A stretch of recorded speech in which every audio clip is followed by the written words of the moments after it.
పార్లమెంట్లో భగవద్గీత మీద ప్రమాణం చేసిన వాళ్ళు ఒకళ్ళైతే మన భారతీయ మూలాలు ఉన్నోళ్ళు ఎన్నికయ్యారు. అక్కడ కెనడాలో మార్క్ కార్నీ మంత్రివర్గంలో ఇద్దరు భారత సంతతి నేతలకు కీలక పదవులు దక్కినాయి. విదేశాంగ మంత్రి అనితా ఆనంద్ 58 ఏళ్ళు, అంతర్జాతీయ వాణిజ్య శాఖ మంత్రిగా మణీందర్ సిద్ధు 41 ఏళ్ళు బాధ్యతలు చేపట్టారు. అంతర్జాతీయ వ్యవహారాల సహాయ మంత్రిగా రణదీప్ సరాయ్ 50 ఏళ్ళు, నేర నియంత్రణ శాఖ సహాయ మంత్రిగా రూబీ సహోటా 44 ప్రమాణ స్వీకారం చేశారు. అనిత భగవద్గీతపై ప్రమాణం చేయడం విశేషం. ఇది నాకు గర్వకారణం.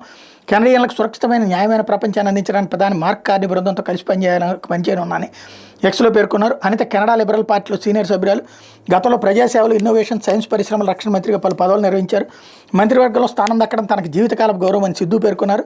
ఆమెకు విదేశాంగ మంత్రి ఎస్ జయశంకర్ అభినందనలు తెలిపారు. ఎన్నికల విజయం సాధించిన 2 వారాల అనంతరం కార్నీ తన మంత్రివర్గాన్ని పునర్వ్యవస్థీకరించారు. మంత్రివర్గం సంఖ్యను 39 నుంచి 28 కుదించారు.